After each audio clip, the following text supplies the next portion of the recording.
Ma'am ಒಂದು statement big boss ಮನೆಯಲ್ಲಿ ತುಂಬಾ ಓಡಾಡುತ್ತೆ.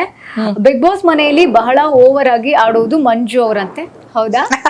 ಯಾವ ರೀತಿನಲ್ಲಿ? ತುಂಬಾ ಖುಷಿ ಆಯ್ತು, ಯಾರು ಹೇಳಿರ್ಲಿಲ್ಲ ನಂಗೆ ಇಲ್ಲಿ ಓವರ್ ಆಗಿ. ಇನ್ನು ವಾಟ್ ವೇ ಅಂದ್ರೆ ನಾನ್ ಕಂಡಿದ್ದೇ ಕಡಿಮೆ 3 ವಾರದಲ್ಲಿ ಜಂಟಿಯಾಗಿ ಓಡಾಡ್ಕೊಂಡಿದ್ದು, 2ನೇ ವಾರದಲ್ಲಿ ದಂಗೆ ಇದ್ದಿದ್ದು, 3ನೇ ವಾರನಂತೂ ಫುಲ್ ಸೈಲೆಂಟ್. ಯಾಕಂದ್ರೆ ನನ್ಗೆ ಅಲ್ಲಿ ಇಲ್ಲಿ ಅನ್ನೋಷ್ಟು 3ನೇ ವಾರ ಕಳ್ದೆ ಹೋಗಿತ್ತು.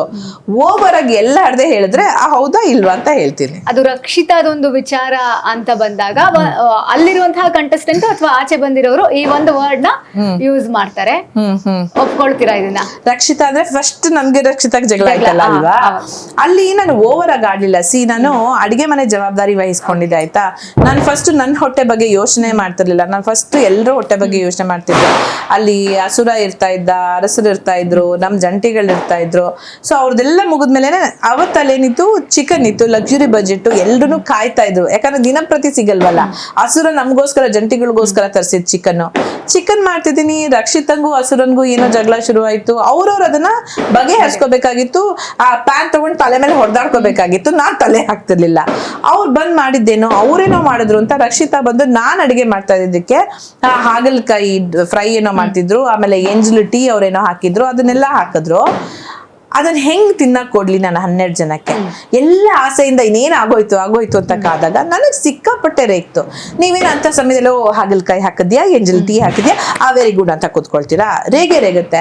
ಆಮೇಲೆ ಅವತ್ತು ಇಡೀ ದಿನ ನನ್ಗೆ ಊಟ ಸಿಕ್ಕಿಲ್ಲ. ನಾನು 2 ಬ್ರೆಡ್ ಅಲ್ಲಿ ಇಡೀ ದಿನ ಕಳ್ದಿದ್ದೀನಿ. ತಲೆ ನೋವ್ತಾ ಇದೆ, ಹೊಟ್ಟೆ ಹಸಿತಾ ಇದೆ. ಅದ್ರ ಮಧ್ಯೆ ಈ ಸೌಂಡ್ಗಳು ಸಿಡಿ ಅದು ಫ್ರಸ್ಟ್ರೇಷನ್. ಆ ಒಂದು ಫ್ರಸ್ಟ್ರೇಷನ್ ಅಲ್ಲಿ ನೀವೆಷ್ಟು ತಾಳ್ಮೆಯಿಂದ ಇರ್ಬೇಕು ಅಂತ ಅನ್ಕೊಂಡ್ರು ಇರಕ್ಕಾಗಲ್ಲ. ಹುಡುಗಿಗೆ ಹೇಳ್ತಾ ಇದ್ದೀನಿ, ಆಯ್ತು ಒಂದ್ಸತಿ ಜೋರ್ ಮಾಡ್ದೆ, ಆಯ್ತು ನೋಡೋಣ ನಾಳೆ ನೋಡೋಣ ಅಂತ ಹೇಳಿದ್ರು ನಿಲ್ಲಿಸ್ತಾ ಇಲ್ಲ. ವಕ್ಕ ಗೊತ್ತಲ್ಲ, ತುಂಬಾ ಹೈಪರ್. ಆ ಹುಡುಗಿ ಕಿರ್ಚುತ್ತಾ ಇದ್ದಾಳೆ. ನಾನು ಹೇಳ್ತಾ ಇದ್ದೀನಿ, ಇದು 12 ಜನದ ಊಟ, ನಿಂದು ಬೇರೆ ವಿಷಯ, ನೀನು ಅಲ್ಲಿ ಸರಿ ಮಾಡ್ಕೋ, ಇಲ್ಲಿ ಬರ್ಬೇಡ ಅಂದ್ರೆ ಅದನ್ನ ಅರ್ಥ ಮಾಡ್ಕೋತಿಲ್ಲ. ನನಗೆ ಕೋಪ ಬಂದಿತ್ತು, ನನ್ನ ಊಟ, ನನ್ನ ಹೊಟ್ಟೆ, ಏನೇನೋ ಮಾತಾಡ್ತಿಲ್ಲ.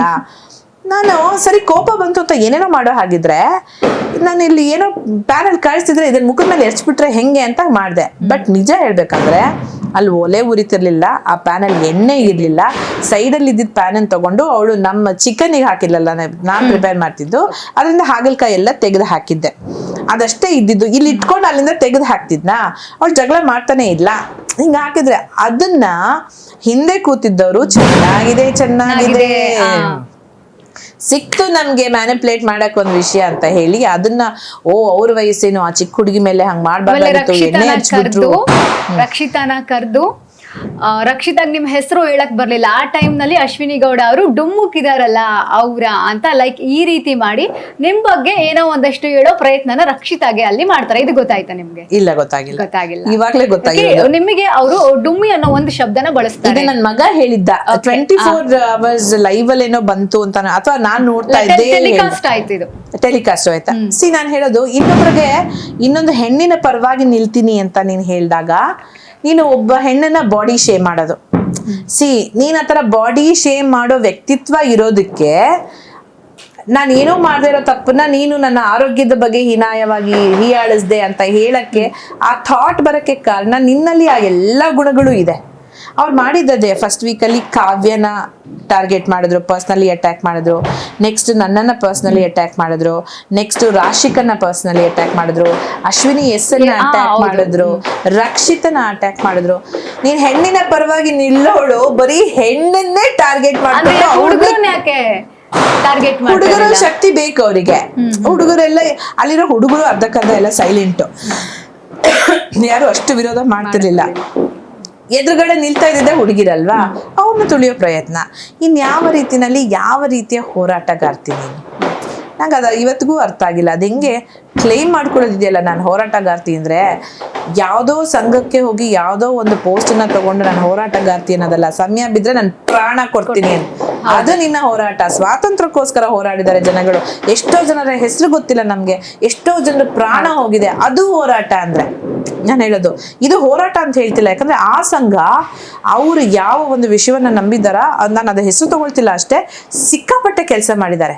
ನೀನು ಆ ಸಂಘದ ಹೆಸರನ್ನ ಇಟ್ಕೊಂಡು ನಾನು ಅದರ ಪ್ರತಿನಿಧಿ ಅಂತ ಹೇಳಿದಾಗ ನಿಮ್ಮ ಹೆಗಲ ಮೇಲೆ ಎಷ್ಟು ಜವಾಬ್ದಾರಿ ಇರುತ್ತೆ. ನೀವು ಈ ತರ ವರ್ತಿಸಿದ್ರೆ ಅವ್ರಿಗೆ ಅವಮಾನ ಮಾಡ್ದಾಗಲ್ವಾ? ನೀವು ಆ ಭಾಷೆ ಉಪಯೋಗಿಸಿದ್ರೆ, ಕನ್ನಡದಲ್ಲಿ ಅಂತ ಕೆಟ್ಟ ಕೆಟ್ಟ ಭಾಷೆ, ಕೆಟ್ಟ ಕೆಟ್ಟ ಪದಗಳನ್ನ ಉಪಯೋಗಿಸಿದ್ರೆ ಆ ಸಂಘಕ್ಕೆ ಆಗೋ ಅವಮಾನ ಅಲ್ವಾ? ಅವರು ಯಾವ ಮುಖ ಇಟ್ಕೊಂಡು ಓ ಇವರು ನಮ್ಮ ಒಂದು ಪ್ರತಿನಿಧಿ, ಹೋರಾಟಗಾರ್ತಿ ಅಂತ ಹೇಳಿ, ಅದೆಲ್ಲ ತಲೆನಲ್ಲಿ ಇಲ್ವಾ ನಿಮ್ಗೆ? ಏನ್ ಮಾಡ್ತಿದ್ದೀರಾ ಅಂತ ನನ್ಗೆ ಫುಲ್ ಕ್ವೆಶ್ಚನ್ ಮಾರ್ಕ್.